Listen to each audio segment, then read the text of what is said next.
அனைத்து விவசாய சொந்தங்களுக்கும் இனிய காலை வணக்கம். நீங்கள் இந்த வீடியோவில் பார்த்துட்டு இருக்கிற தென்னங்கன்று பார்த்திங்கன்னா மலேசியன் கிரீனுங்க. இது ஒரு குட்டை ரகத்தை சேர்ந்த தென்னங்கன்றுங்க. நடவு செஞ்ச 2.5 வருஷத்துலேயே பலனுக்கு வரக்கூடியதுங்க. ஒரு ஆண்டிற்கு சராசரியாக 350 காயை தரும் தன்மை கொண்டதுங்க. இந்த செடியை பார்த்திங்கன்னா கேரளாவில் 18ஆம் படினே சொல்லி அழைப்பாங்க.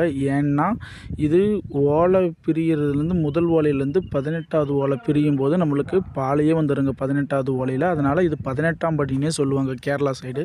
இது போன்ற ஒரிஜினலான மலேசியன் கிரீன் நம்ம ஆர்எஸ் கோகனட் ஃபார்மிங்கில் அவைலபிளாக இருக்குங்க. தேவைன்ற கஸ்டமர் கால் பண்ணலாங்க. நம்ம கிட்ட நேரில் வர முடியாத கஸ்டமருக்கு எம்எஸ்எஸ் பார்சல் சர்வீஸ் மூலமாகவும் கொரியர் பண்ணிட்டுக்கிறேங்க. நாம் 10 வகையான தென்னஞ்செடியை உற்பத்தி பண்ணிட்டுக்கிறோங்க. தேவைன்ற விவசாய நண்பர்கள் கால் பண்ணலாம். ஏன்னா இது நல்ல மழை சீசனுங்க. நீங்கள் செடியை வச்சா போதும் 6 மாதத்தில் உங்களுக்கு நல்ல க்ரோத் கிடைக்கும். அதனால் இந்த வாய்ப்பை சரியான முறையில் பயன்படுத்திக்கங்க. அனைத்து வகையான தென்னஞ்செடியினோட ரேட்டும் கமெண்ட் செக்ஷனில் பின் பண்ணி வச்சுருக்கேங்க. தேவைன்ற விவசாய நண்பர்கள் கால் பண்ணுங்கள்.